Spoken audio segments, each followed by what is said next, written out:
Trust not in their appearance, for the Eldar are as utterly alien to good, honest men as the vile tyrannids and savage orcs. They are capricious and fickle, attacking without cause or warning. There is no understanding them, for there is nothing to understand. They are a random force in the universe. Imperial Commander, Admiral Hum. Hello and welcome. I'm Tom, people call me Madders, and this is Beyond the Box Art, the mini painting studio that aims to provide you with miniatures painted to box art standards and beyond.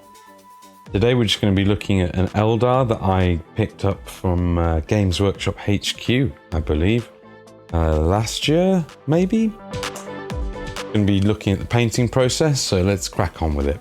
Give the model a zenithal prime and come in with a middle, slightly desaturated green from Reaper called Ancient Oak, which I'm not sure if they do anymore. And we came in with their burgundy wine underneath with the airbrush to increase the contrast in the shadows. Then used livery green through the airbrush carefully, and I could have pushed that a little further, but we just take it to where it is and then we start applying base coats to other parts of the model. We're not aiming for something really well beyond the box art, and in the end I think we just end up with a model that's painted nicely and has a little bit more contrast in the colors and shadows.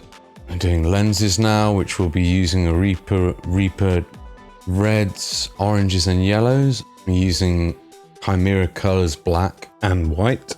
We're doing the silvers with metal color and alchemy speed metal, and the gold is Baleo's gold. Washing with Nuln Oil on the silver and I believe a purple wash on the gold, and then re-highlighting with the same original colors. With the gold we will mix a little bit of the speed metal in until it gets pretty close to just speed metal for the final dots. I'm doing gems here. The red gems are a build up from Reaper's Magma Red to Explosion Orange, actually starting with their Burgundy Wine, moving up to Magma Red, Explosion Orange, and then there's just a slither of the Lantern Yellow at the very bottom. And at the very top we use 2 dots instead of 1 because we are using 4 points of light for this model, and each dot needs to be in the right position to reflect where those 4 points of light are coming from.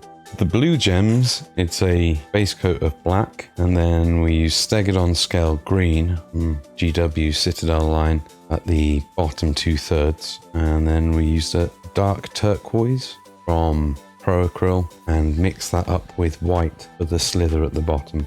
Then we used dots of white at the top of the gem in position and relation to the rest of the lighting of the model. And that's more or less it. So yeah, thanks for watching. Click like, subscribe if you want to see any more videos like this, and check out our shorts collection and get a commission, join the Patreon, all the other good things. Thanks a lot for watching. Be good to yourselves, and remember, nicely painted minis play better on the battlefield. You can always go beyond the box art.